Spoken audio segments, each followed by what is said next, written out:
You're live. Okay, it's blurry. I hate when it does that. I don't know when it will stop being blurry. I don't know, maybe if I do something like that, would that help? No? They made my hand not blurry. Okay. I don't know if there's some weird.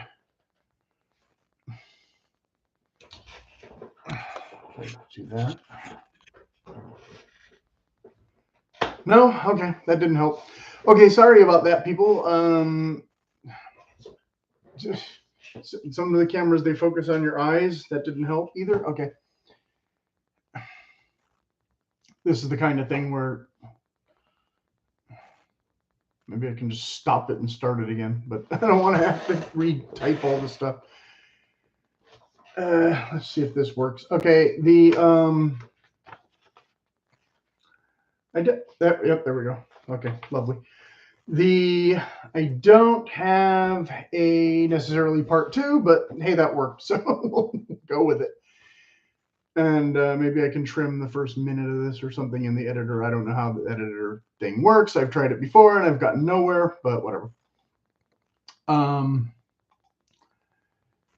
So I just did a video yesterday and nobody's watched it yet. So doing another video today might be kind of silly. But I had said I had no plan for video strictly about dialogue yet last week. And I didn't really have that much to say that other videos haven't already covered. I mean, there's already entire books devoted to this kind of thing. And I don't have that book to hold up here as a prop because I gave it to an ingrate who I don't think ever even said thank you, even though they acted like they were interested in it. Anyway, another aspiring know-it-all probably.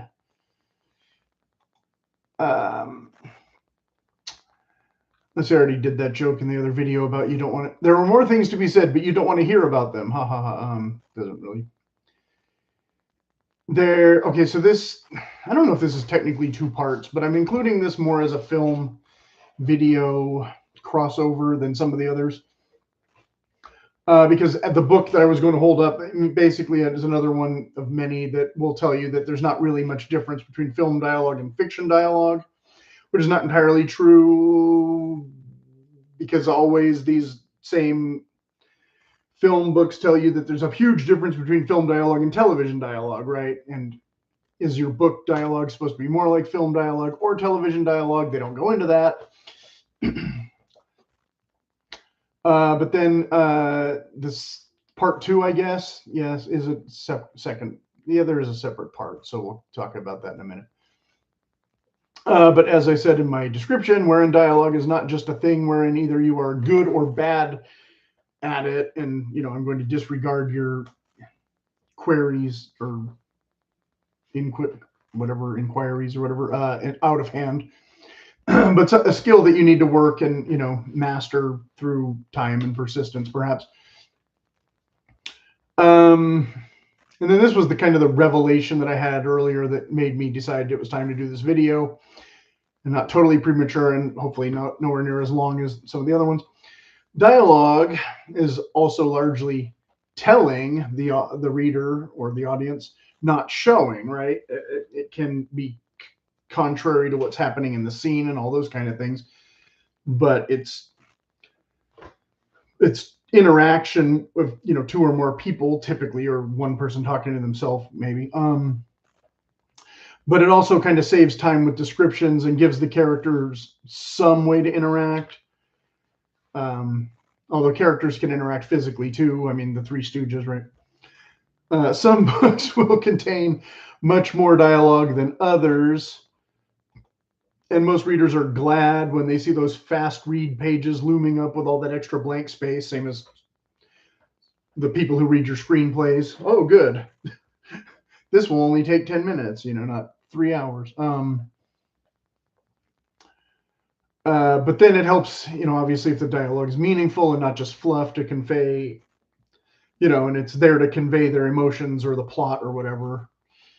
I just talked about this in one or two videos ago about the two scenes from the movie scenes from two different movies where there was a bit of dialogue that had nothing to do with the plot or whatever. And all the writing coaches will tell you to chop that kind of stuff out. But oddly enough, those are the two bits that I remember from these movies that I can't even tell you the title of. So it was memorable, I guess, and in some level, and it did kind of give one better than the other, by giving some characterization about their station in life, and that kind of thing, but not necessarily so much their overt personality, because they weren't that meaningful of exchanges. So some can argue other tangents about whether or not fast, loose dialogue is a good thing, or if it's easier to read or harder to read. But I would be hard pressed to produce a work of fiction without dialogue, and I still struggle, admittedly, to trimming these parts for screenplays, even more than might be necessary in a novel or a different type of fiction. I guess I like telling the story through their words, conveying it. I suppose even if the story isn't, first person, or doesn't contain, much voiceover narration and that kind of thing. I had talked about voiceover and that kind of stuff in a previous video. Obviously, it's slightly different than true dialogue. I was talking about Stand By Me and some other. So I think that was the one with the picture of Jaws in the thumbnail. You can go back and watch that one. Dialogue, is meant to capture. Should this be part 2? I guess this should be part 2, and then I'll say there's a part 3. Well, that's fair, I guess. just to give people something to scroll to, even though we're still kind of talking about some of the same stuff. We're going to divide this into part 2, and also it keeps everything not blurry. I hope. A long time ago, in a junior college near you, I had to take a course called Introduction to Public Speaking, and I actually ended up taking it twice, because I dropped a bunch of classes one semester and ended up having to retake some ones that I should have just passed. I think I was getting a B, and it was good enough, and whatever. Too late. This is just a side note that has nothing to do with the class, really. But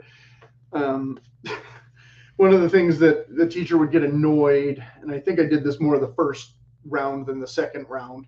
I think the second round I kind of learned my lesson, but I didn't know she was reading our slips that we turned in, our critiques of the other people, and she had these parameters that's the point of the anecdote that I'll get to, for the speeches, that I just thought was just the worst idea ever for how to convey ideas, but that was what you had to do to get the grade. So like I said, I think I was getting a B, or maybe a high C, and I was fine with it. But so yeah, if they followed her guidelines and did the thing the way she said to do, I mean, what was there to say? So I would always write good sputch.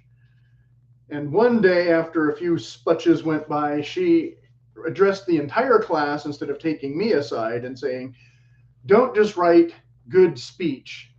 You have to give actual critiques. And to my defense, I will say I never wrote good speech. I always wrote good sputch.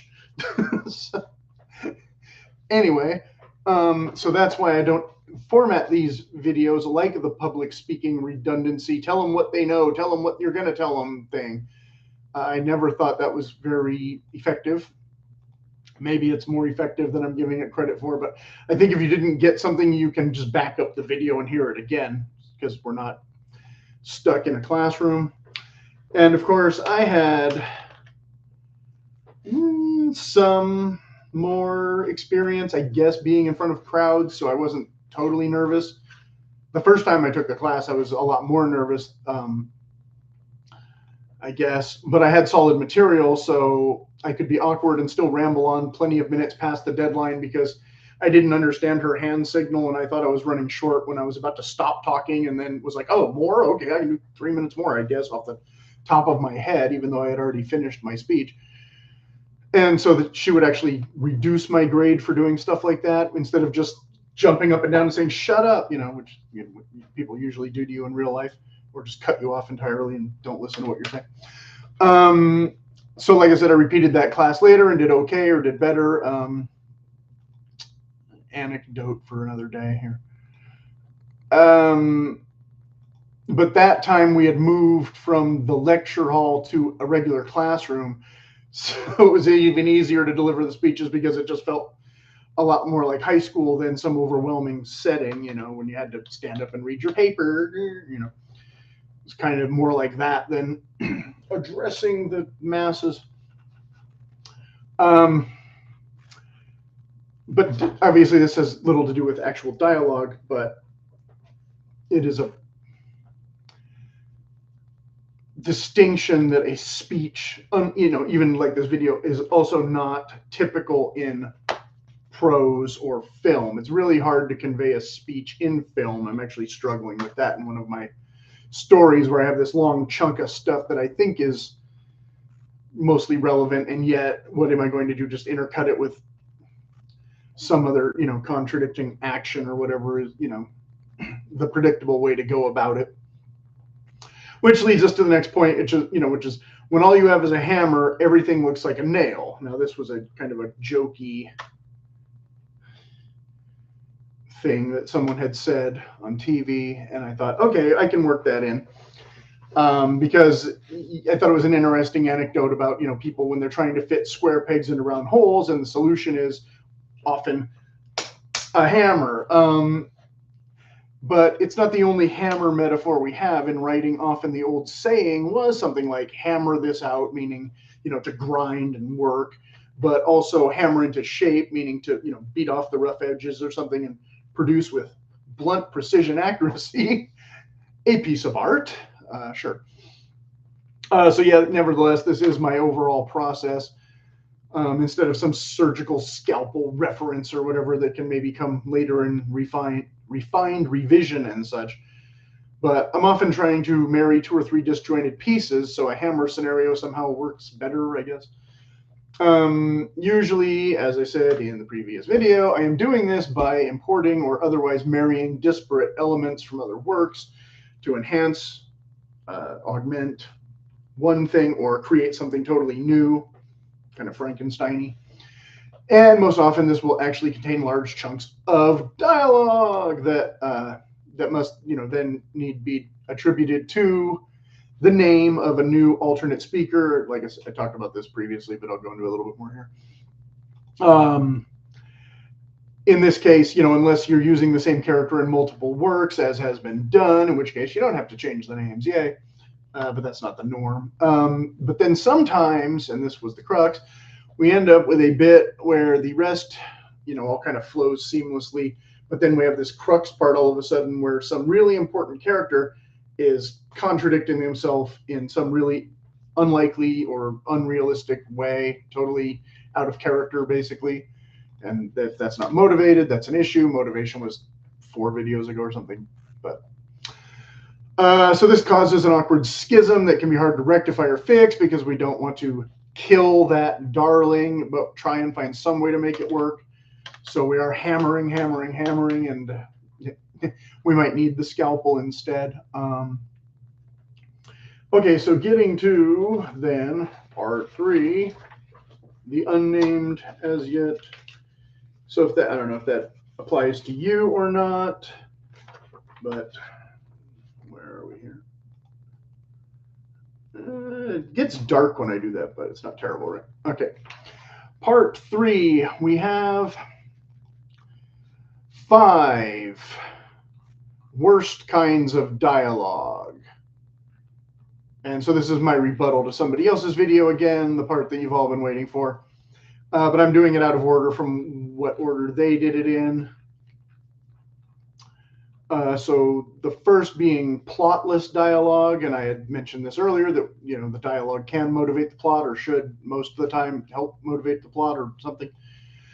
So dialogue that serves no real literal purpose. I talked about in previous vid about 2 movie examples that I already mentioned earlier in this vid again too, without realizing it. Okay, that was going to be mentioned again later. But yeah, basically Like I said, fluff that's meant to be funny or contain some character quirks or traits, but doesn't necessarily even accomplish that. So I'm not really disagreeing with him there. But as I said in the previous video, I don't think it's always the worst stuff to include if it's done well or correctly. Like, again, Pulp Fiction, most of the dialogue in that movie was not directly related to the plot, but it did give characterizations. Whether the characterizations were of any real substance, debate. But then Maid and Butler, so I just made a joke. I think Downton Abbey had a lot of Maid and Butler dialogue, yet people still watched. But some of them were valets and not actual butlers. It's a thing. Okay, so obviously Maid and Butler dialogue, the reason you're avoiding it is because, again, it's not natural dialogue. Again, kind of like if I took stuff out of my speech class and tried to make that into dialogue, it would just sound like, well, they got away with it with Mr. Spock, where he was kind of the science guy or whatever, but typically, that was a lot of stuff where they are, this will lead into the next point, kind of info dumping, stuff that they already know, but that the reader doesn't know. And so same thing, info dump. This is a little bit slightly different where the characters are almost the same thing. Info dump versus exposition, where you've already told the audience something and now your characters are telling them the same thing just so that the other character knows the information, as opposed to the previous one where the two characters both know the information but the audience doesn't. So it's kind of a two sides of the same coin. Is that a better analogy? Don't restate stuff was already another video, sort of the opposite of plot list, because herein we are telling them the plot through characters a bit, maybe. And here where we have our strategy that action can be contrary to the dialogue again. He went off on a longer tangent about that, so I'm not going to restate all of that. But going back to the screenwriting books, when you have an action scene, it usually means less words because the characters can't just stop and chat. But sometimes this can be played for effect, comedic, or to convey a sense of urgency.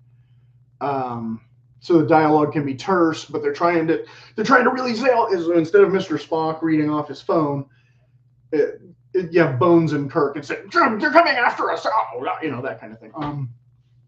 Mr. Spock doesn't get that emotional, whereas Dr. McCoy might. Okay, how to make the dialogue info with that which can be sense of urgency. Yes, okay. I think this is better imparted in film where we see the trains rushing and all that than maybe always can be conveyed in a novel. Your skill at writing will certainly speak to that. But it's also an example of how to do better dialogue, so it's not one of the 5 worst kinds, but whatever. So then the next worst kind was repetitive exchange. Again, I'm kind of restating some of this other stuff because I'm leaving out big chunks of what their points were. The dialogue tells us something we already knew from previous prose exposition, so we're restating what we just said, but not quite exactly what we were just talking about,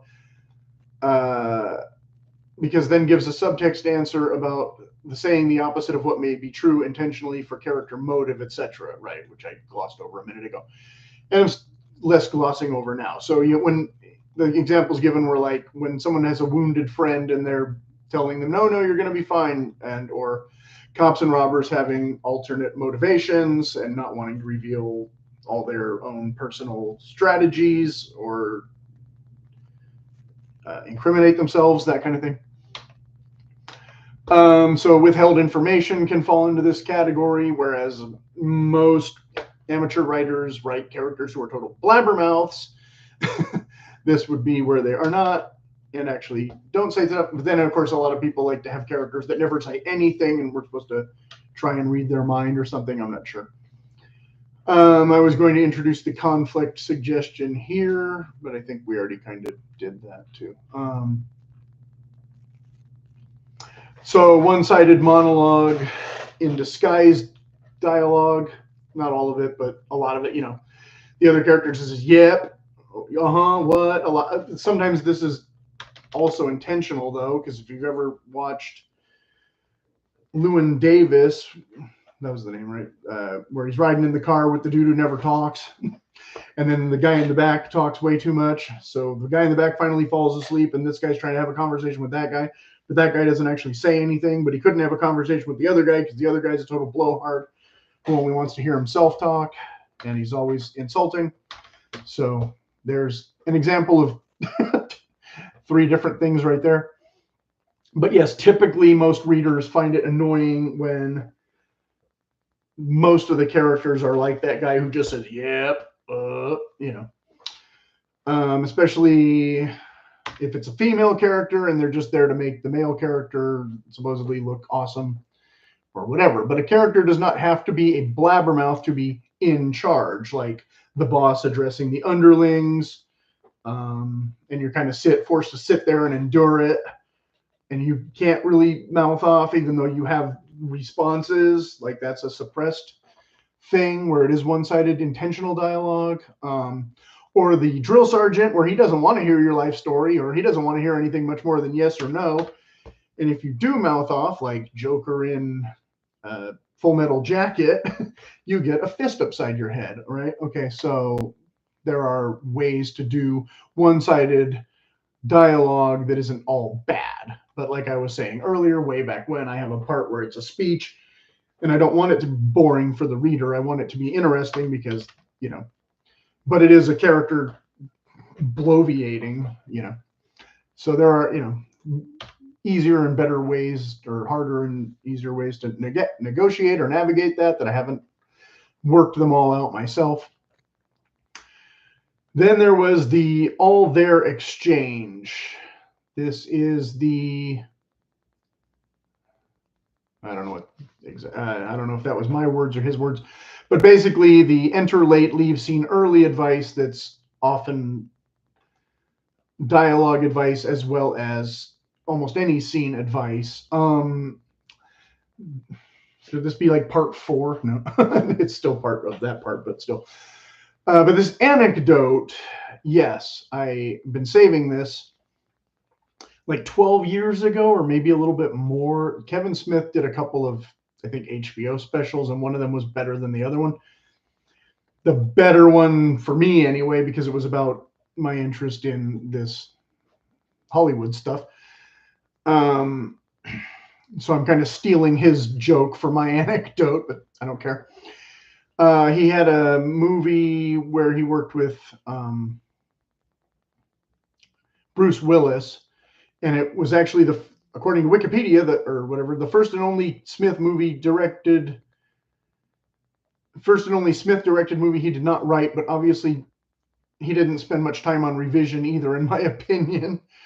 But in the filming, he meets, Bruce Willis, and there's a couple parts that have to do with acting and stuff. But the first bit is after.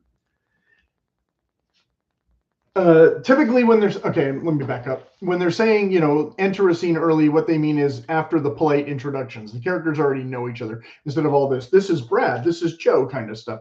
Sometimes you need that, sometimes you don't. Again, I'm less reluctant to cut it all out of a first draft, because when you're just trying to establish everything, it's better to just get it all down and then figure out what works and what doesn't work later than waste all your time trying to edit while you're writing, okay? So I should have said that much sooner, but so almost any bad dialogue you can change later. Get it down, get it over with. But this is what they really said, is usually what they say in the critique groups when, and the people are like, no, it's just bad, kill it. And but like that's when you're having your trouble as a good writer. It's not that you can't write, it's that you can't revise, okay? Anyway, so what happens in real life is Kevin Smith goes to Bruce Willis with the 30 pages or whatever of what he thinks they're going to shoot that day. And Bruce Willis reads a page and he goes, chuffa, and throws it away. Reads the next page, chuffa, throws it away. And chuffa is his word for fluff, basically, or garbage. And then hands Kevin Smith back like a stack of like 10 or 15 pages out of the original pile. Okay, that's a lot less than I thought. We're going to have trouble getting this movie to be the full length. And it's like, well, yeah, but it'll be a much better movie than the boring crap you were going to have us film. Is basically, but again, that's how did this script get through Hollywood? And Smith, like again said, Smith didn't even write it. How did it get to Smith's desk and he reads it and goes, it's perfect. And then Bruce Willis reads it and goes, why are you handing me this? A third of this is junk, It happens. But anyway, the other thing though about the ending the scene, which was kind of the crux of 2 or 3 videos ago, you and even the book or story or whatever, you can have abrupt endings where the characters are dissatisfied, but the reader is not. So the conversation has ended, and this character wants to keep talking. This character wants to keep arguing. This character wants to keep begging, baby, please, but we love each other, don't we? And the other one is just already out the door. There can be a point to doing it that way, and not just be badly written dialogue. So that is most of it, or something. Most of what I think is necessary to convey. And it went on a little longer than I thought it would, but that's life. Yeah, like I said, I think I missed a couple parts that might have been useful from their videos, but whatever. We can always clarify it later if I can figure out what I said wrong or did wrong, or if you have any questions, of course, leave them in the comments. And hopefully this video is more useful than some more philosophical things about the nature of writing and all that kind of thing. Although this touches on that, obviously, without being, why do we write, or that kind of video. And again, avoiding the bullet pointy kind of thing, because as I say in almost all of these, most of those bullet points, there's always a caveat, there's always a but. But again, if you're in the writing group and 5 of them are all telling you, no, you're just wrong, you might be wrong, okay? So, figure it out, complete your drafts, and have a happy Wednesday.